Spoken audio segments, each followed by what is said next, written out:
16-cı sual. B və C çoxluqlarının kəsişməsinin A çoxluğu ilə birləşməsini tapmaq tələb olunur. A, B və C çoxluğunun elementləri isə verilibdir. Əvvəlcə B və C çoxluğunun kəsişməsini tapaq. B və C çoxluğunun kəsişməsi nə deməkdir? Yəni B və C çoxluğunda olan, yəni hər ikisində olan elementlər deməkdir, ümumi elementlər. Biz baxırıq ki, 3 elementi ikisində də var və 6 elementi ikisində də var. Başqaları elə deyil. Ona görə də təkcə 3 və 6 olacaq. 3 və 6. İndi isə A çoxluğu ilə bu 3, 6-dan ibarət olan çoxluğun, 3 və 6 elementindən ibarət olan çoxluğun birləşməsini tapaq. Birləşmək isə sadəcə bunların bütün elementlərini bir dəfə götürürük deməkdir. Yəni A-nın elementləri nələrdir? Burada verilibdir. Deməli, yazırıq 1, 3 yazdıq. İndi 3-ü ikinci dəfə yazmayacaq. Hər bir element sadəcə bir dəfə yazılır. Sonra 5, yəni 5 elementi burada var. 6 kəsişmədə var idi. Yazırıq. 7 və 9 qaldı bir də. 7 və 9. Deməli, cavab hansı olur? 1, 3, 5, 6, 7, 9 B bəndidir.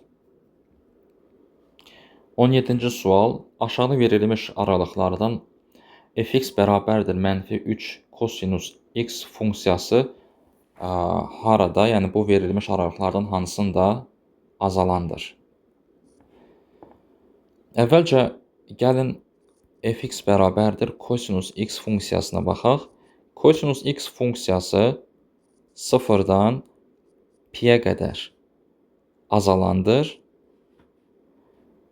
Pi-dən 2pi-yə qədər isə artandır.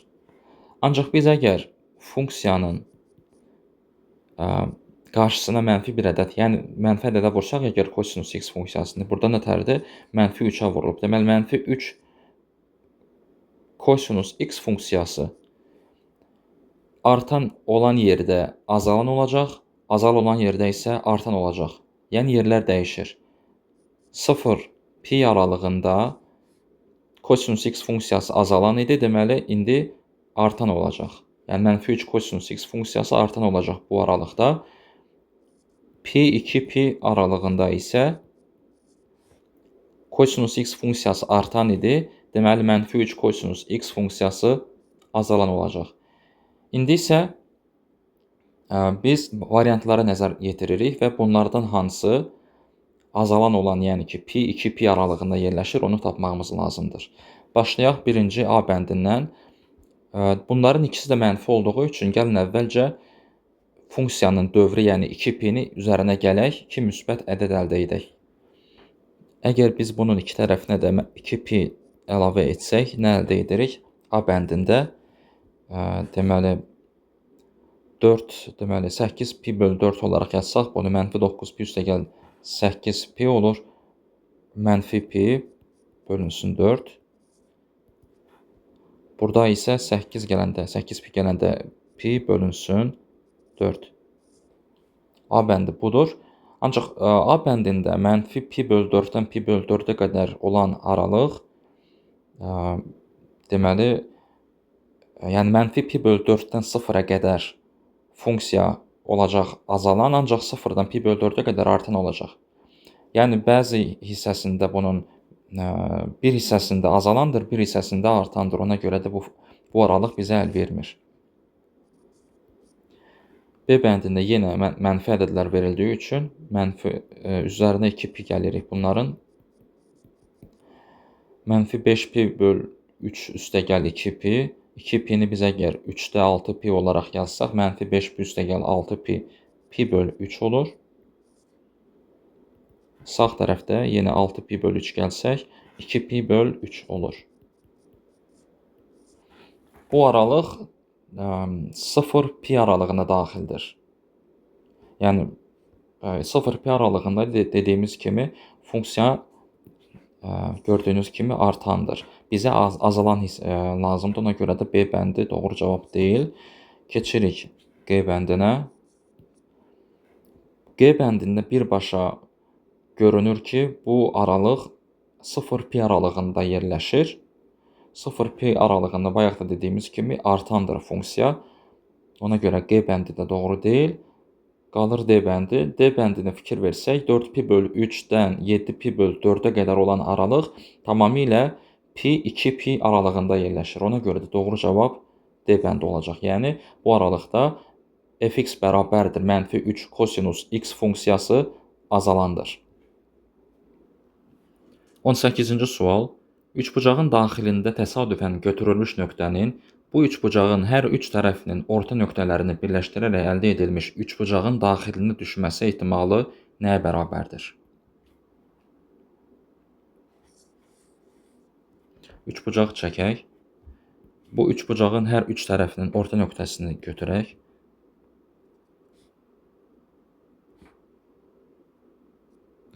Və bu nöqtələri birləşdirərək üçbucaq əldə edək.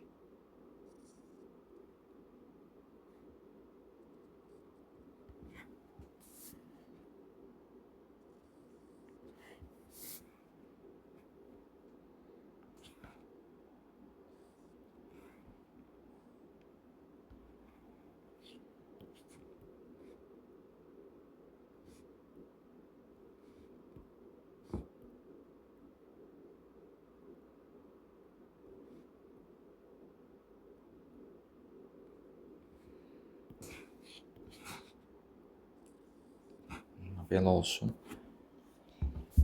Deməli, böyük üçbucaq göründüyü üzrə 4 kiçik üçbucağa bölündü.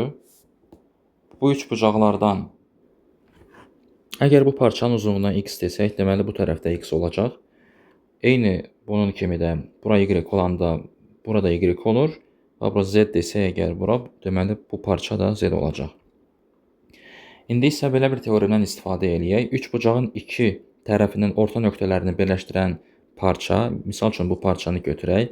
Bu parça üçbucağın üçüncü tərəfinə paraleldir. Yəni bu tərəfə paraleldir və üçüncü tərəfin uzunluğunun yarısına bərabərdir. İndi bu üçüncü tərəfin biz burada götürdüyümüz x və x götürəndə bunu x toplayaq x 2x-dir. Yəni bu tərəfin uzunluğu 2x olur. Deməli bu parçanın uzunluğu isə 2x-in yarısı, yəni x olacaq. İndi eyni onun kimi də əgər biz bu iki nöqtəyə fikir versək, orta nöqtələrini birləşdirən parçanı götürək, bu parça da yenə onun deməli üçüncü tərəfinin, bu tərəfin yarısına bərabərdir. Əgər bu tərəf 2y olarsa, yəni biz demişdik də bu y və y-dir. İki parça cəmi 2y olur. Deməli bu parçanın uzunluğu da y olacaq.